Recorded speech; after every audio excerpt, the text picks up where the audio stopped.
Yan. Ito ang Presidential Broadcast Service. Radyo Pilipinas. Radyo Publiko ng Bagong Pilipinas para sa Bagong Pilipino. Naghahatid ng mahahalagang balita at impormasyon na guugnay ng pamahalaan sa sambayanan. Tulay sa himpapawid ng serbisyo publiko. Radyo Pilipinas. Radyo Publiko. Ang boses ng Pangulo. Sa Iloilo, Radyo Pilipinas. 585 AM. Usapang Agrikultura. Ang inyong source of daily agri-news. Talakayang siksik sa kaalaman. Ating ay impormasyon mula sa pamahalaan. Pagpapayaman sa ating mga likas na yaman para mas mapaunlad pa ang isa sa mga paunahing kabuhayan sa ating bayan. Usapang Agrikultura. Dito lang sa Radyo Pilipinas.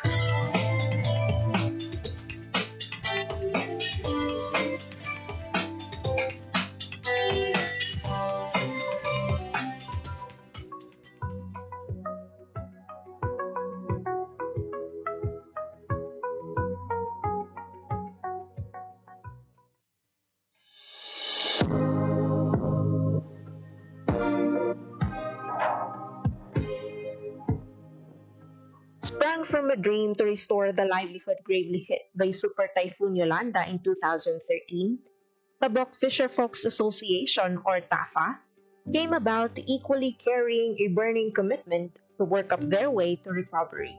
TAFA, in its budding year, started with 112 members upon establishment in August 2013. And almost a decade after putting up the People's Organization to bring relief among the residents of Tabok, Libertad, Antique, this has grown to 130 members with 72 males and 58 females who have been walking hand in hand to improve their lives after braving catastrophe. As they tread their path of reviving fishing operations, the Philippine Rural Development Project of the Department of Agriculture, through the recommendation of the Provincial Local Government Unit, directed their rather headstrong aspirations into reality, approving them a 999,950 peso Lambaklad livelihood project, which was reinforced by the Regional Project Coordination Office 6 under IREP component. Ang project po namin ay tinatawag na Lambaklad Livelihood Project. Ito po ay isang uri ng panghuli po ng isda na ginagamitan po ng nets and ropes. So ito po ay naka-assemble sa ilalim po ng dagat at ito po ay may mga sandbags na pumipigil po sa nets para hindi po siya umakyat. Ito po Lambaklad Livelihood Project po ay talagang environment-friendly gear po siya kasi ito po ay hindi nakaka-apekto sa kapaligiran. The system of fishing operates with one master fisherman or maestro, 3 rondas or watchers, and 20 busos or net pullers. The master fisherman would first assemble the busos upon signal of rondas through waving a flag queuing for another haul from the nets.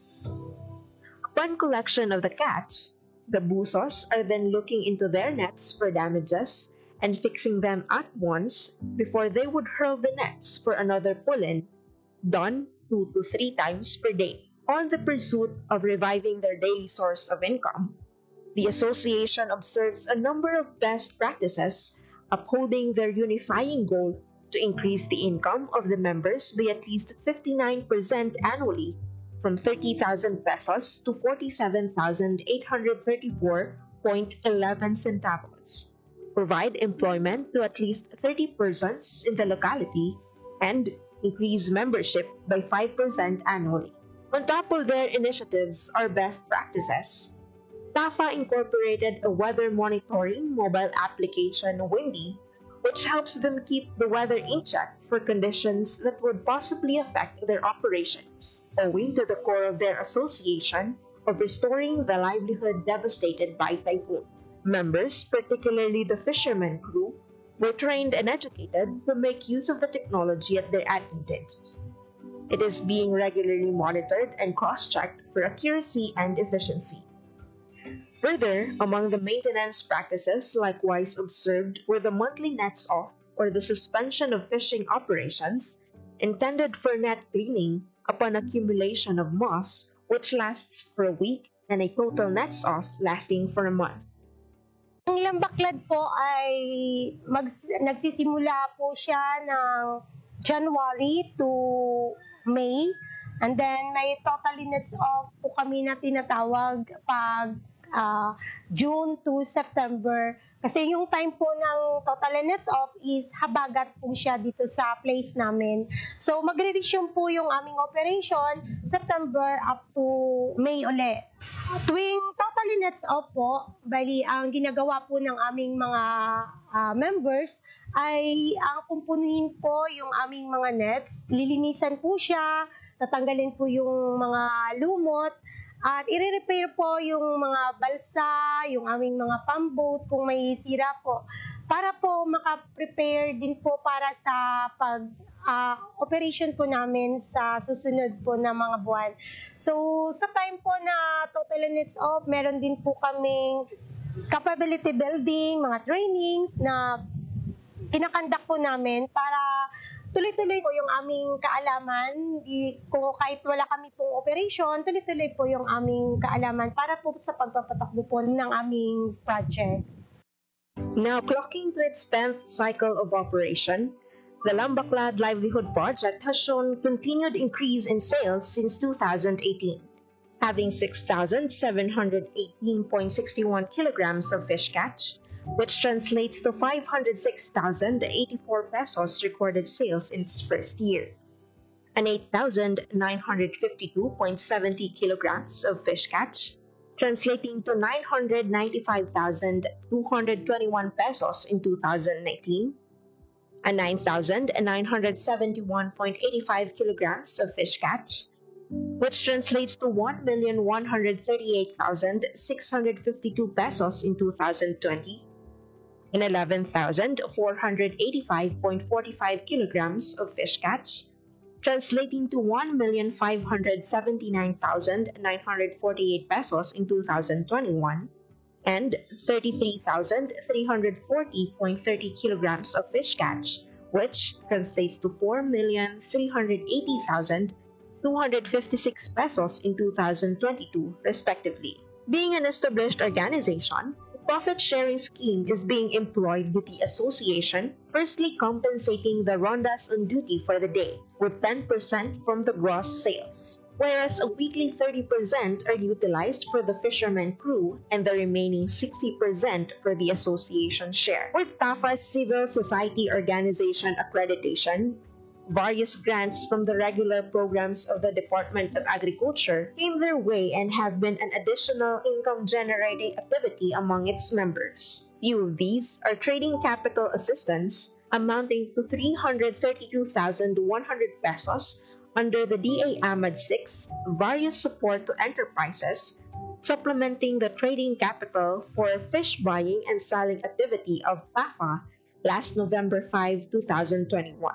Kung total nets off po, wala po kaming lambaklad operation, so wala po kaming income. Meron naman po kaming alternate sa isa naming project na tinatawag po na Talipapa.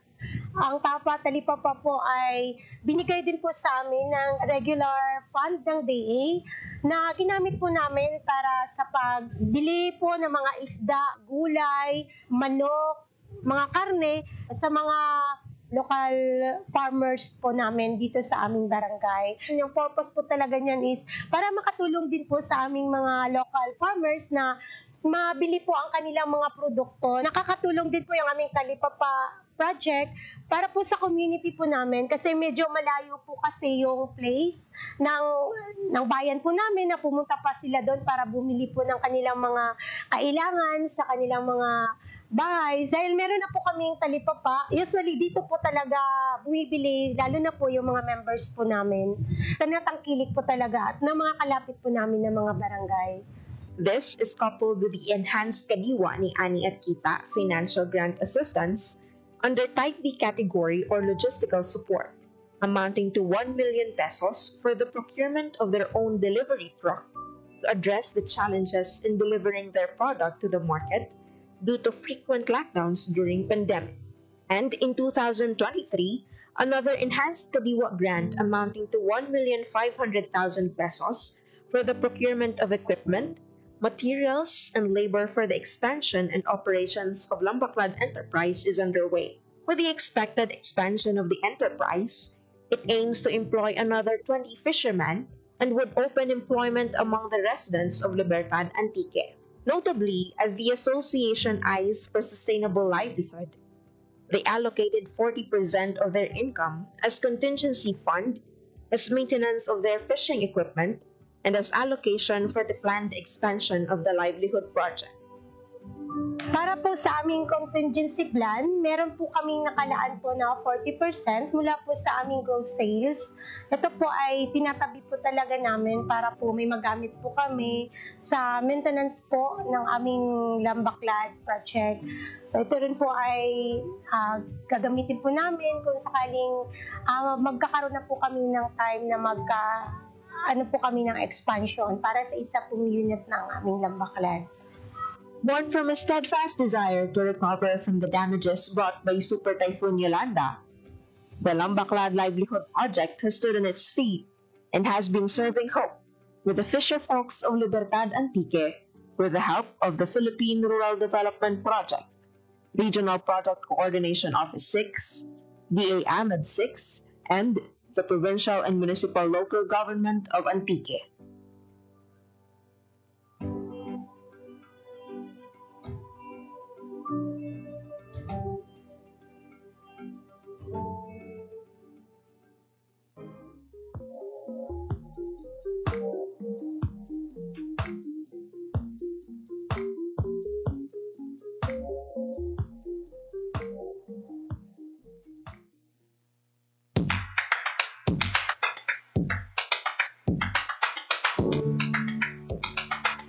January 13, 2023, the Department of Agriculture Western Visayas, along with the Organic Agriculture Program and the Bureau of Agriculture and Fisheries Standards, awarded a certificate of accreditation to Aklan Provincial Organic Producers Association or APOPA as an organic certifying body in the province of Aklan.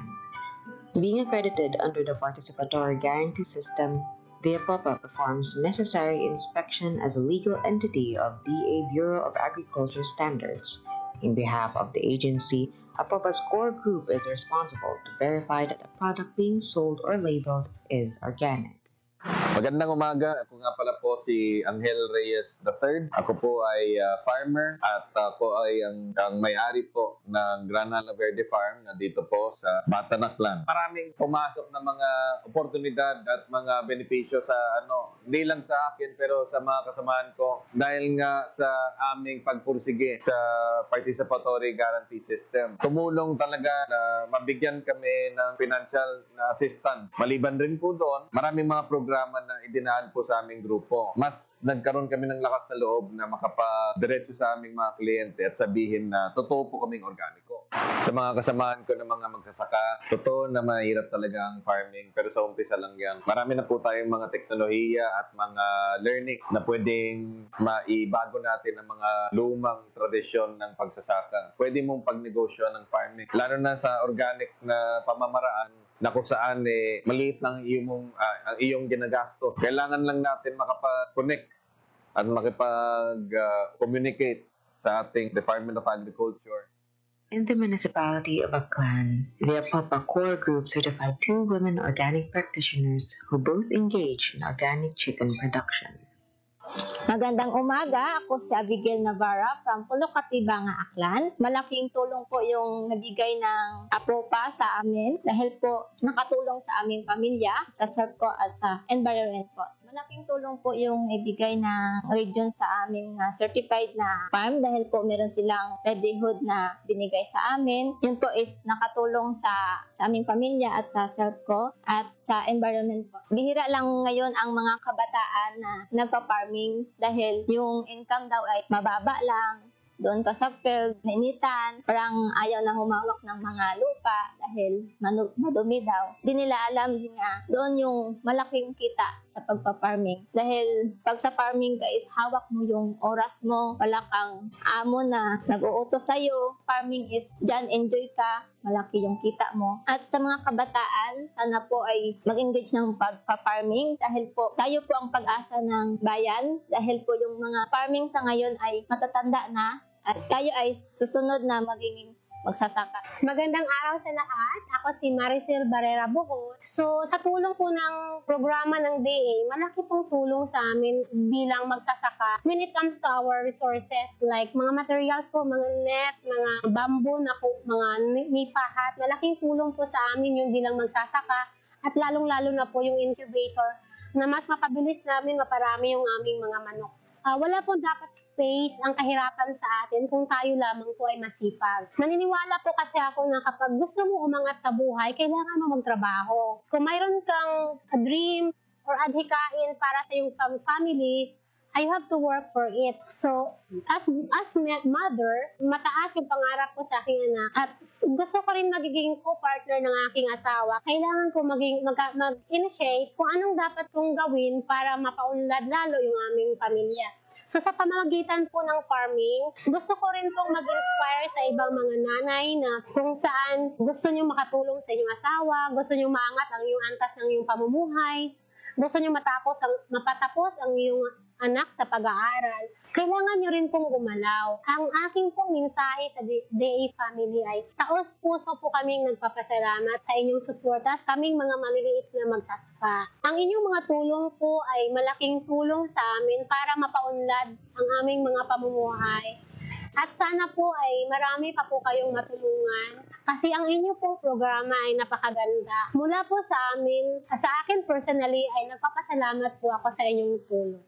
The increase of women and youth engagement in the field of agriculture is apparent, with a strong intervention of the agency to strengthen the value chain of the food system.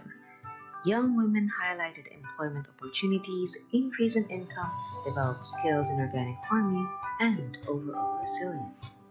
Organic farming for Roseanne is not only her source of livelihood, but a way of living at its best. Certified PGS in Batan Aklan, her integrated farm caters to the nearby resorts and hotels in Boracay Island. Hi, hello. Ako po si Roseanne Bautista. Salamat sa DA, sa ATI, kasi yung mga trainings kung paano gawin, yung mga, halimbawa yung mushroom, yung free-range chicken, actually native na chicken, pero yung sa akin kasi is free-range. Sa trainings, talagang madaming opportunities na lumapit. Sa trainings, sa connections, nakikita ko yung mga mas magagaling pa kasi matagal na sila sa farming. So yung knowledge nila, nakukuha ko rin. So dina-download sa amin ng mga bago. Yun yung mga opportunities na hindi makukuha ng iba kung hindi kasama sa grupo. So ang receive ko sa DA is yung for drip irrigation. Ang drip irrigation kasi malaking tulong sa amin para lang din na ma-shift ko yung workers, yung trabaho nila, na makagawa ng mas importanteng trabaho outside doon sa pag-i-irrigate lang ng mga plots. So very thankful naman talaga ako sa DA kasi ang laki ng naitulong nila sa materials. In connection na rin sa natatanggap ko sa DA, talagang magpapasalamat ako sa ATI, sa lahat ng trainings na na-receive namin. So in-encourage ko rin yung mga farmers or yung balak maging farmers sa huli na mahirap siya. Mahirap yung pagiging farmer, especially kung baguhan ka, wala kang idea. Pero pagka nandito ka na, may passion ka sa pagtatanim, may passion ka rin sa pagtulong sa kapwa mo. Kasi once you are an enterprise, once you have a farm like this, makakatulong ka sa community mo in terms dun sa opportunity na nakikreate mo. To be PGS certified organic farmer is an arduous task. Nevertheless, APOPA is greatly honored to be the first group in Western Visayas to complete the endeavor.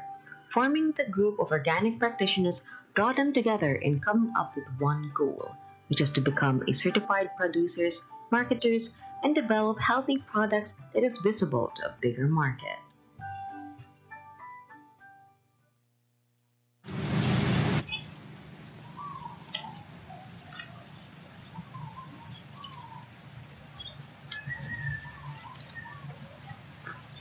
Dayag nga aga, good morning. Ngayon aga sa aton mga suki nga tagpalamati sa aton nga programa. Kada sa aton nga mga farmers, Good morning gid sa inyo. Ayan, narangid ka mo sa inyo tagsa-tagsa kapanimalay. Nagainom sa mainit-init nga kape, mainit-init nga taho o kon tsokolate. Good morning kay Sir Ricardo Rosendo Hintoleya, Archel Encanto, kay Mark Buendia, subungan kay Richard Agodines kag Martin Posisyon. Salamat sa pagupod sa aton nga programa, no, kay Cesar Suidad, no, abala na to Ma'am Karen, si Sir Cesar ni adlaw gid, no, nagapamati sa aton nga programa. Ipay gid siya sa panahon naton last week, Ma'am Karen, no, sa aton nga programa. So Ma'am Karen, nga welcome ka sa aton nga programa sa imong opening message no sa bungaga. Sige, so ngayong agad sa tanan, no, ginatamiyaw ko ako ng mga kaupdanan from the RISE program. So, and sa atin nga mapisan, no, kag Gapon. Yes, nga Sir Ryan Rasgo. As well as atin nga report officer, Sir Reyno, no, Sir Ian Calibara, Sir Elmer, and of course, ang pinakamatakuman sa RISE program, Ma'am Joey Gimaray. Yes, So, kung naman nga mga upod sa mga provincial offices nga na-assign, no? Mayong agad sa inyo tanan. And of course, sa aton nga mga farmers, no? Nga padayon, no? Nga pang-arado na sugong sang ila nga mga talamnan, no? May ara nga naga-prepare na sang ila nga mga sabudan na, no? Nang mangin mangin bantay lang sa sa trend sa aton nga lakat sang panahon, no. Actually wala sa forecast nga lawig sang init o kon dugay man nga ulan. So manami subong sa forecast ang aton nga tiempo. So palitan naton samtang manami pa ang lakat sang aton nga panyempo. Yes, thank you gid Ma'am Karen, no. Good morning gali sa aton nga Regional Executive Director Dennis Arpia. Kagduhan natin ka maambong kawapisan Regional Technical Directors, Director Arlina Coelho, and Director Maria Teresa Solis. No? Sa aton Provincial Agriculturist, no? Dr. Eldefonso Dodong Toledo, kag City Agriculturist, no? Sir Inigo Galing Galaw, Mayadayad Gid nga. Gawang kawin, may kapanay kita sa aton nga discuss, no? Kang magdigad nga simana. Okay, sige, no? So, na-mention natin to, in-explain natin no, kung ano ang aton nga overview about the Masagana Rice Program as well as ang effects ang aton nga programa sa rice production. So, una natin nga pamangkot, Sir James, no? So, ano ang na-mention natin dito nga 3 C's? Kag ang ikaduha nga pamangkot kung ano to ang apat ka strategy under the Masagana Rice Industry Development Program. Yes, i-comment lang, no? There is sa aton program ang sabat. Kompleto, kaya naman kumakain, no? Kompleto sabat no, sa aton yung mga farmers, no? Para ma-mission natin, nawalaan natin kung na-intindihan nila kag na-internalize nila ang Masagana Rice Industry Development Program, Ma'am Karen. No? At the same time, padayon ang aton nga pagpanganda sa aton nga mga farmers. Sige ang pagulan-ulan subong start, no, damo na naka-start sa pagbungkad, paglanpet sa hilarag sa tagsaka katalamnan, no, ina istoryahan man natin kayo dugay-dugay ang karon. At the same time, no, ang aton nga mga inbreed quality seeds, no, kag hybrid seeds, no, ara naman sa aton nga mga local government units. Kag ginatanong din namon, no, opet sa rice program, pwede natin nga liwat-liwat sa aton nga programa. Kaya kinanglan, i-update din natin ang atot na registration sa RSBSA, no? Register System for Basic Sector in Agriculture. No?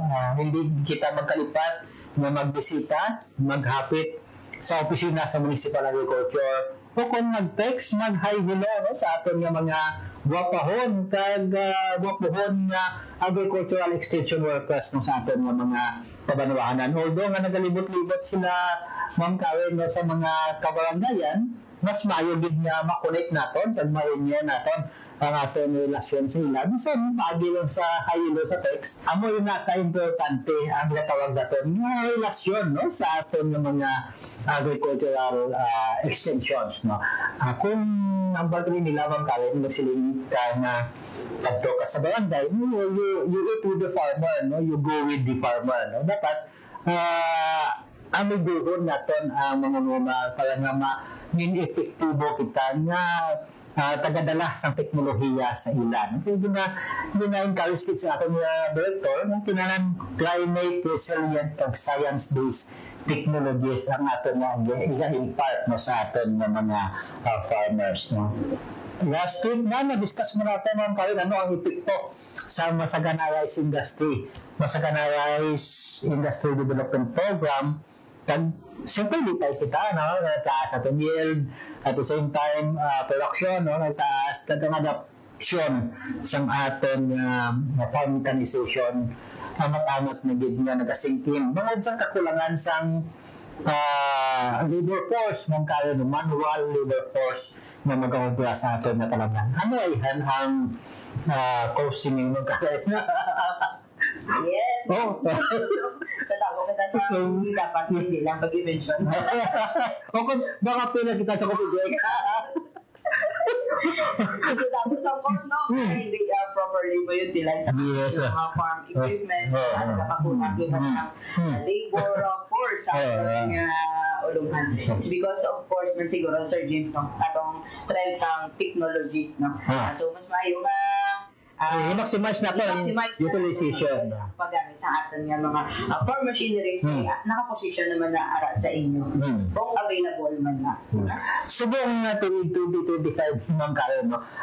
Pila ang ating allocation sa Masagana Rice Industry Development Program? Okay, so this 2025, ang ating allocation is around 55,992 hectares ang na-cover no, sa bilog nga Western Visayas.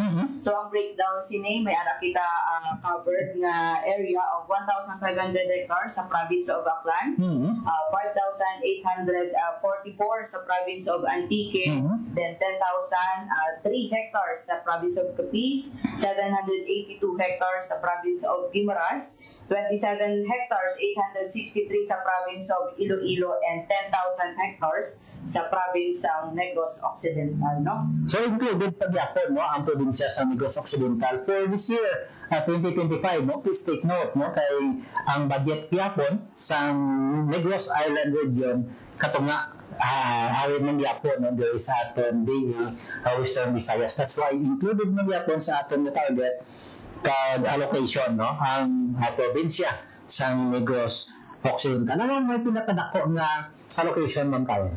Okay, so as to current na allocation natin, so we have mentioned kanina ang province of Iloilo, which covers 27,863 hectares. So with that number of hectares, Ma'am Karen, ano ang atong mga interventions sa MRIDP there?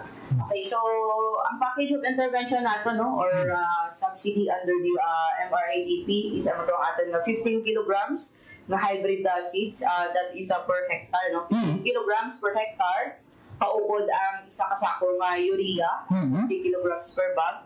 Isa kasakong urea, isa kasakong muriate of potash, no? And then may araman kita partner rin biofertilizer and soil ameliorant. So as well as may mga package of trainings kita para sa aton ng mga farmer leaders, then capacity enhancement sa aton ng mga na-assign ng mga agricultural extension workers na assign sa aton nga Masagana Rice program.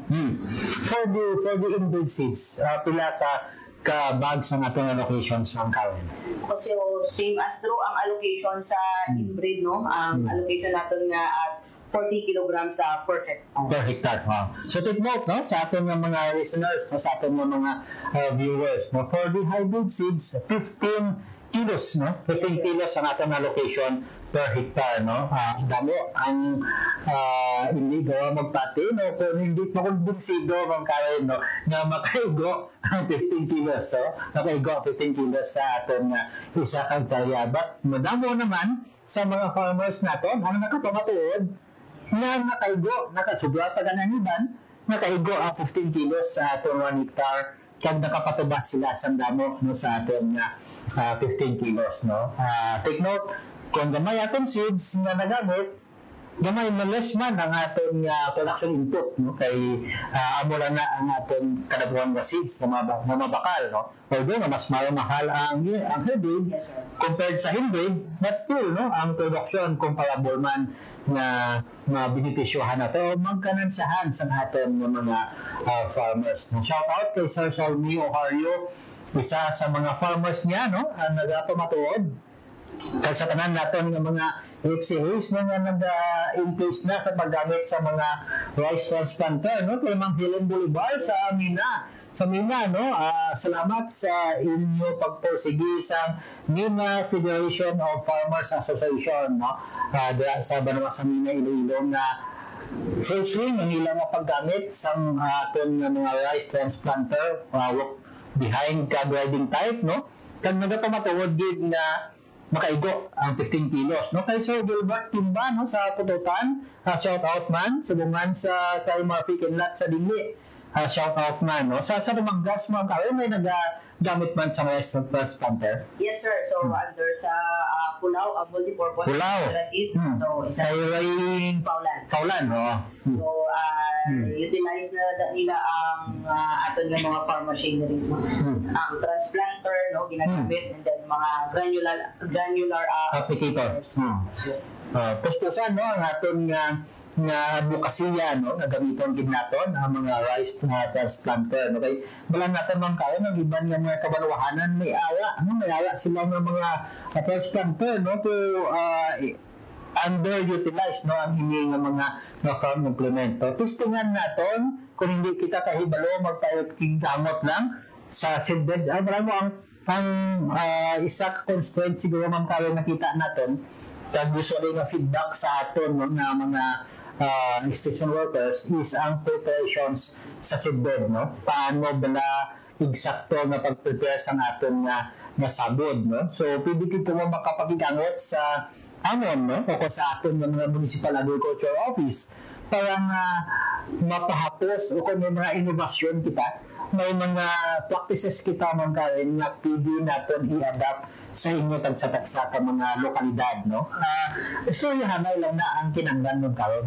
Yes sir, no, so pwede gid gyapon mga approach man ang aton yung mga assigned nga mga cluster coordinator, LGU, no, kasi may mga underutilized nga mga Townhambal Sir James, mga machineries, no, so may mga trainings kita pa nga naka-align para sa aton nga farm machine operation man, no, so that will be starting siguro months ang June ma-start ang aton nga training. So but may ara nga gusto magpa-train kung paano gamiton seedbed as to ang utilization sa aton nga transplanter. So sulat or inform nyo ang aton nga mga assigned na cluster coordinators.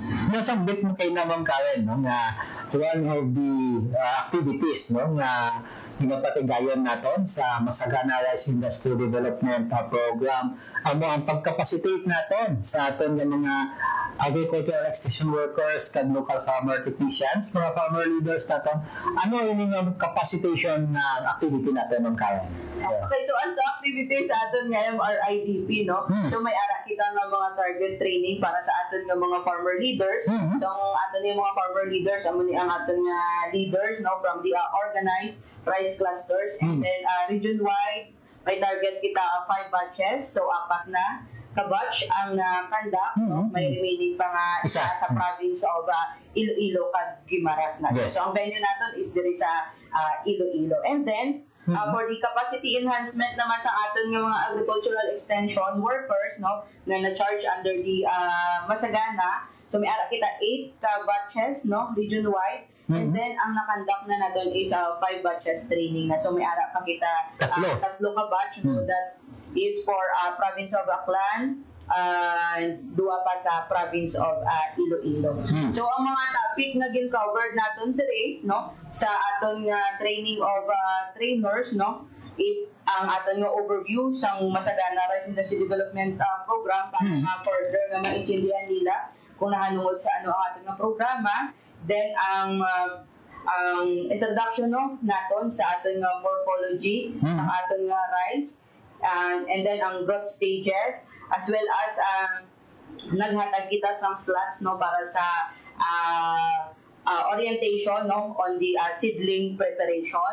Then ang aton nga mga private companies in-invite man naton to talk no about their product halin sa seeds as to orientation kung paano gamiton ang biofertilizer kag ang mga soil ameliorant. So we-equip man naton ang aton nga mga farmer leaders with regards to pest and diseases, no major rice pest and diseases, paano ni siya pinanahon kag paano ni siya taknaon, as well as introduce man naton ang mga biological control agents through sa aton nga RCPC nga mga staff nga nag-upod sa aton.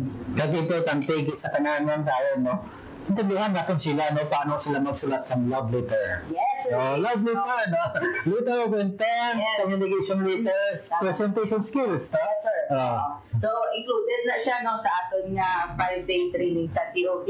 And of course, ang aton nga taga-soils no, laboratory, no, i-include man natin ang topic on the nutrient management. No? So, in-invite man natin ang taga-soils lab no, para mag-introduce sa STK, no, para magkuha sa soil sample.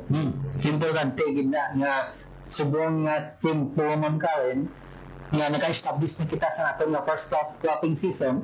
I understand may mga farmers kita nga nakapa-analyze no, sa ilang nga duta no, sa aton nga soils laboratory. No, we hope no nga din padasig man sa aton nga mga output no, ang pawilis sa result para nga eksakto na ang mabakal nga buno sa aton nga mga farmers nga i-apply sa subong nga first cropping season. No? Shout out kay Ma'am Bibilo Magdahog, no? Kay Ma'am Eileen May Andrada, kay Ma'am Rose, apelido mo Ma'am Rose, nalipat ko.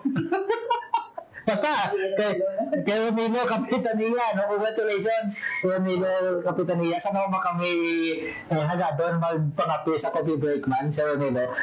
Salamat mag-upod sa aton program. Nabalaan ko, Ma'am Karen, last week na-mention ko, may nag-intend na, no? Na mag-supply sa rice coffee, no? Sa coffee break, no? Sa atin na nag-intend, no? Sa isa ka farmer associations na to, no?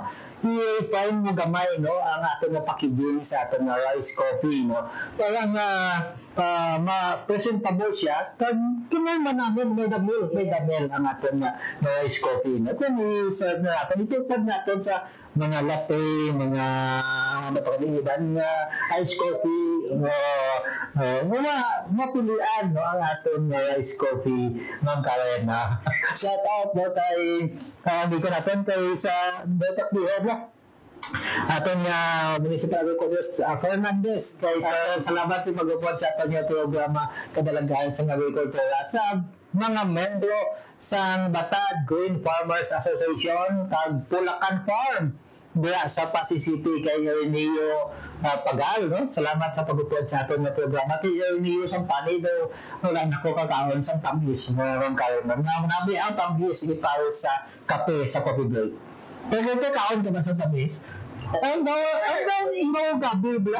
Oh, mga sayo na yung tamis ha.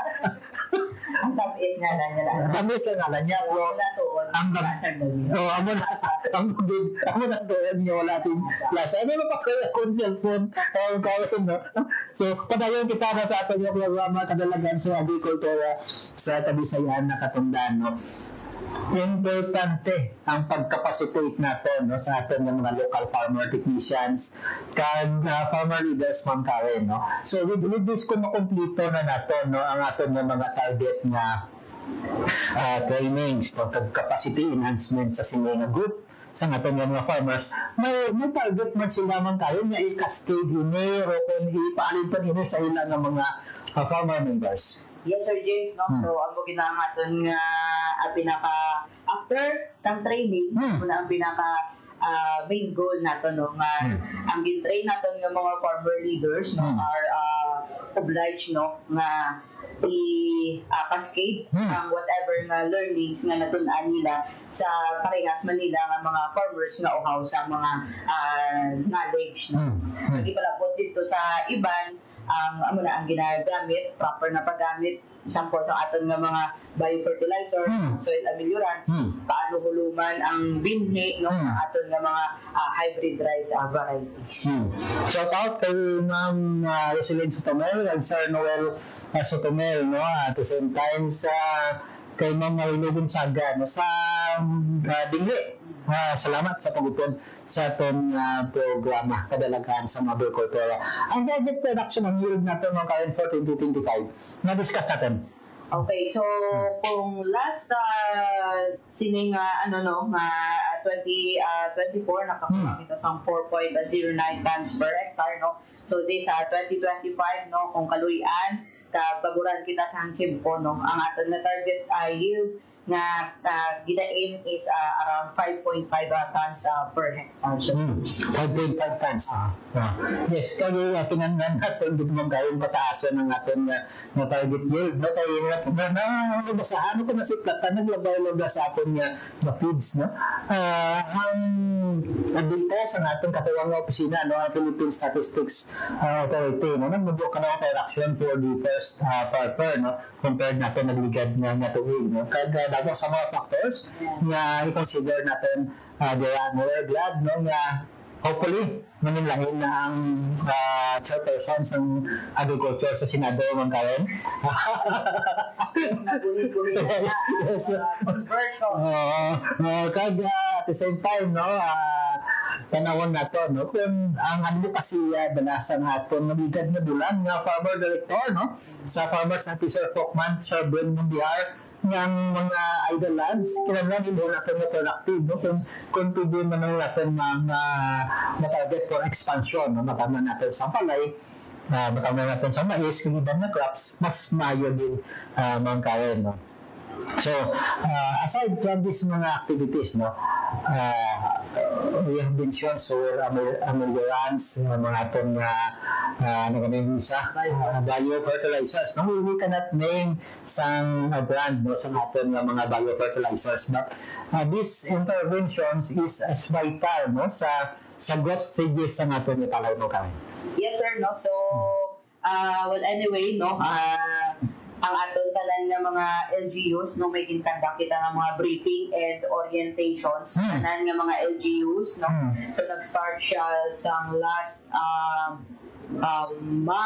April to second week yata sang May tapos naton tanan ka orient no kanda ka sang briefing and orientation tanan nga LGUs nga may ara kita subong sang hybrid nga allocation so dito sa briefing and orientation no ang aton nga mga partner nga taga private companies sila ang naghatag sang ways kung paano i-utilize sa aton nga mga farmer beneficiaries of James. Shout out na sa mga private partners naton. Mula naton gasunod kamo sa aton nga programa Mangkawen. We will be monitoring sa aton nga mga farm demos no mga demonstration farms naton and ang pag-monitor naton for all stages no we hope ma-feedbackan mo kami para nga makatuan namon kag we can take no sa aton mga social media nga mga reels no o kung photo captions no para nga ma-encourage pa din nato ng iba nga mga farmers to go into hybridized farming no so please coordinate mo sa aton opisina Mangkawen ginakulabos na kita sa aton tinuon no sa buong pagbanglagan naton sa buong abangan ko Mangkawen damo kapag kami i-discuss no we'll be having you sa masunod naton nga mga episodes to discuss further no sang in detail kung ano din bala naundan sa Masagana Rice Industry Development Program. Ang inyong mensahe man kayo sa buong adlaw sa ating programa. Okay, sige no. So sa aton nga mga tigpalamati no, especially sa aton nga mga farmers nga bugtaw na no pag in-tune git sa. So to hambali sir, proper communication lang no. Yes, kung may mga problema no with regards to germination sa aton nga mga hybrid rice seeds no. So makig-angot no sa aton nga local government unit or pwede nyo direkta makontak ang aton nga mga cluster coordinators para properly ma-document, no, ma-validate naton ang sitwasyon dira sa area. So pwede man nga na ang aton nga mga partner from the private companies, no, inform nyo sila para nga at least kabaluman sila sa sitwasyon dira sa ilang mga produkto, no? Yes, naman kayo, no? Kasi sa atin nga mga bantay peste brigade, no? Kung may monitor kami na infestation sa inyong area of responsibility, no? Please coordinate nila yon sa Regional Crop Protection Center, no? Kay Ma'am Che Tyson, no? Para na ma-actionan natin kag makaduhan ang area. Wala na kinasing panahon sa itong programa kaupod kay Ma'am Karen May Hipolito, no? Kag sa ngalan sa ating Regional Executive Director, Director Dennis Harpia. Kag duhan natin ka maambong magbapisan na Regional Technical Directors, Director Salina Colio, and Director Maria Teresa Solis. Ako inyo kasubong na mga luma, James Ugatis, nakatamyaw sa inyo, good morning, mayroon naga sa inyo matanong. Raising livestock is a demanding way of life. From the quiet hours of dawn to the bustling activity of the market, every step requires dedication and skill. Today, we take a closer look at the journey of hard-working farmers as they tend to their animals and bring them to the One Livestock Auction Market. As early as 12 a.m., Manong Edwin wakes up and ready to begin his day. He carefully prepares his livestock for transport, ensuring they are in the best condition for the auction market. By 1 a.m., he and his team pull their stocks, making their way to the Livestock Auction Market, or LOM.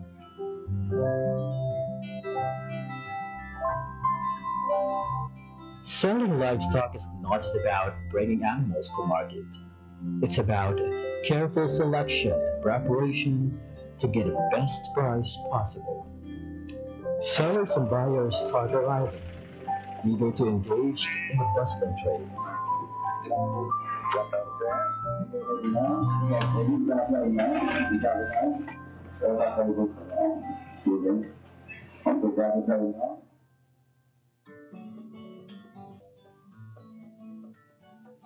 Each livestock is carefully weighed on the digital weighing scale. After weighing, every animal is assigned a number, making it easier for buyers to track their chosen stocks.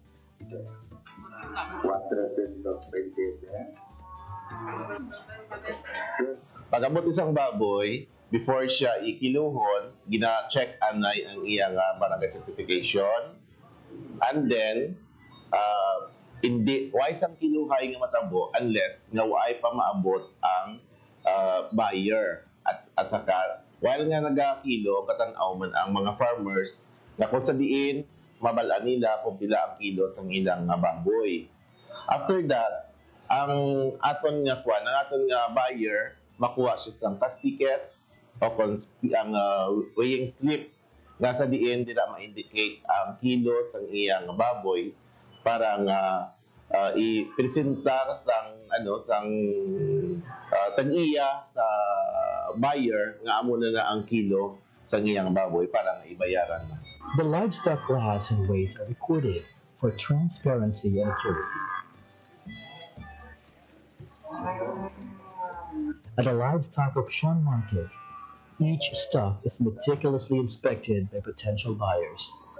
Every detail, from size and weight to overall health, is carefully evaluated.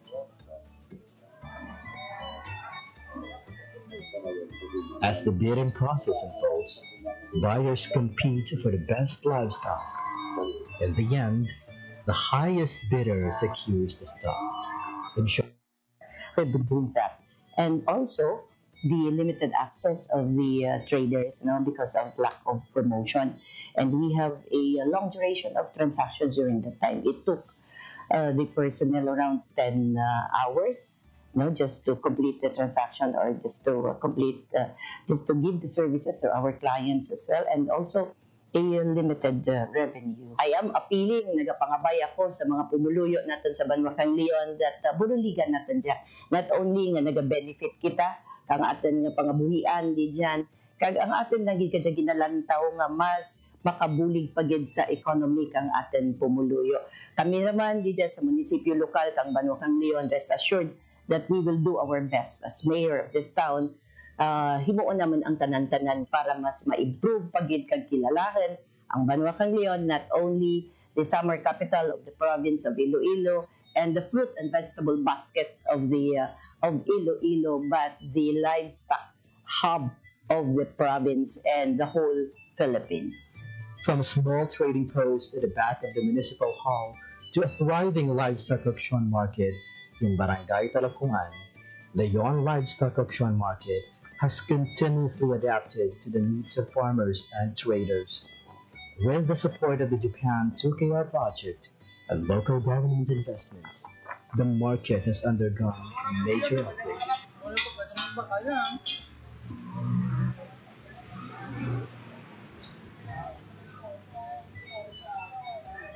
Part of the consideration why ang Leon was considered as a livestock hub is the population of the livestock in Leon. Actually, if we try to look at statistics, would say that municipalities of Leon and Cabanatuan are the major livestock producers in the province of Iloilo. Sa PhilAd, makita natin ang mga improved infrastructures, no? Makita natin ang ating administration building, no? Port na siya, mga cater na siya. Damo ang numbers ng mga clients natin nga makastransact, rain or shine man na. We have our fences, nga makasecure kang ating mga clients and our livestocks. And makita man natin sa PhilAd, simentado rin ang ating selling area kag ang mga dalan. So very comfortable rin mag-transact ang ating mga farmers and traders sa ating livestock market. Secondly, ang ating improved nga animal shed. So makita natin nga mas organized rin ang ating livestock market. Naka-separate no, ang mga large ruminants natin ng cattle kang Carabao. So may area mata na nga allotted for hogs, for goats, and for our poultry.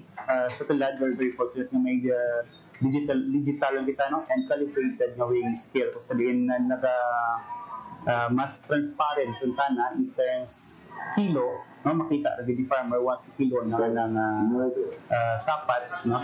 Pag mismo si buyer makita kung pala di kilo ka sapat. And we have also our improved system of operation. So kanang-una, ikaw sa kami alas 4 pero nag-end kami alas 2, no? Alaw na. But for now, nag-end kami sa kami alas 4, nagatapos kami 7 to 8 a.m. So mayroon so part yung mga transactions so mga baka na nag-rin dyan subject for pick up rin ng mga buyers. So makita natin na may improve sa transactions. It's because ang mga documents na kinanglanan ni buyer or ni farmer di dyan na mismo may show sa livestock market natin. So di dyan na presence ka natin yung Municipal Treasurer's Office sa pag-issue ka mga certification, di dyan natin yung Municipal Agriculture Office, ang atin nga PNP, no, ang mag-issue. So, one-stop shop na na, diyan available mismo sa atin. Ang atin nga improvements no, sa ating livestock market na kulig nga bulig sa atin ng mga livestock raisers at the same time sa ating mga buyers. No. Sa ating livestock raisers, halos tanang tulad nga ginadara dito sa livestock market at mabakal is because ang mga buyers damo rin na ganyan nga magkadto sa Leon para magbakal. So, and then, luwas sa Tagalion, damo naman ng mga adjacent municipalities, no? O iba-iba ng mga provinces sa Dakantor, dito para ibigay lagi ng baka nila. So, mas healthy rin subong ang transaction no, sa ating livestock market is because damo rin ng supply at the same time, damo naman ng buyer.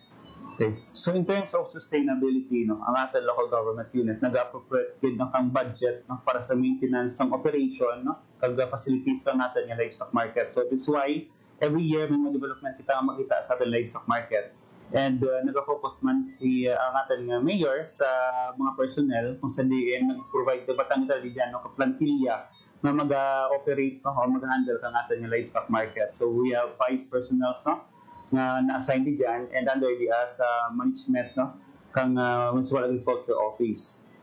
Yearly, nakakanda kami kang assessment no, together kang ating tanang stakeholders, nakakanda kami meetings, no, paghinunanan with our traders, with our buyers, with our livestock raisers, so kung paano magiging improve no, ang sistema kag management kang ating livestock market. With over 8.7 million pesos in funding from both the Department of Agriculture and local government unit, the Leon LOM now offers organized trading and transparency when it comes to the weighing sa ating mga livestock na pinapasok sa ating auction markets. The Leon Livestock Auction Market is where farmers and buyers meet to ensure fair trade and sustainable livestock production. Ila porta shipment available so para okay why problema man naman diyang baka ang tao sige man gapon nga balik ka. As the Leon Livestock Auction Market continues to grow, it remains a pillar of economic resilience and agricultural progress in Iloilo. Through collaboration, modernization, and a commitment to sustainable farming, it serves as an inspiring model for other communities in the country.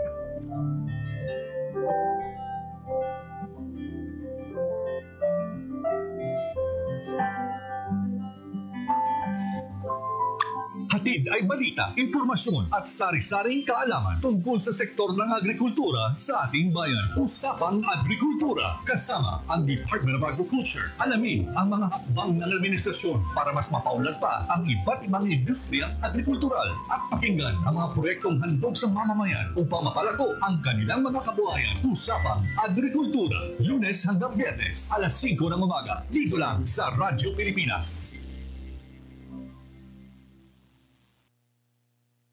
Ang inyong tulay sa himpapawid ng serbisyo publiko, ang Presidential Broadcast Service, Radyo Pilipinas, Radyo Publiko. Radyo Pilipinas. Radyo Publiko. Kinilala ng pag-international at prestigyosong Asia Pacific Broadcasting Plus Awards 2025 para sa kategorya ng Government Streaming. Ito ay dahil sa epektibo nitong pagsasanib ng mga tradisyonal na media tulad ng telebisyon, radyo at print para masabayan ang mabilis na pag-inog ng mundo ng digital at social media tungo sa mas epektibong paghahatid ng mahahalaga at napapanahong mga impormasyon sa mamamayang Pilipino. Kinilala rin ang Radyo Pilipinas dahil sa patuloy na pag-akyat ng rating. Ngayon ay matatag sa pang-4 na pwesto sa Mega Manila ayon sa pinakahuling Nielsen Radio Audience Measurement Survey. At sa social media, nakamit ang mahigit 2,000% pagtaas ng bilang ng mga sumusubaybay sa Radyo Pilipinas page sa unang bahagi ng 2025. Patunay ito na ang inyong Radyo Pilipinas Radyo Publiko ay tunay na kaagapay ng inyong pamahalaan sa paghahatid ng serbisyo sa mga mamamayang Pilipino. Mula sa aming lahat, sa ngalan ng inyong pamunuan at mga kawani ng Presidential Broadcast Service, kasama ang inyong mga himpilan ng Radyo Pilipinas sa buong kapuluan. Maraming salamat po sa inyong lahat, sa inyong pagtangkilik at pagkilala. Radyo Pilipinas. Radyo Publiko. Radyo Pilipinas. Radyo Publiko. Radyo Pilipinas.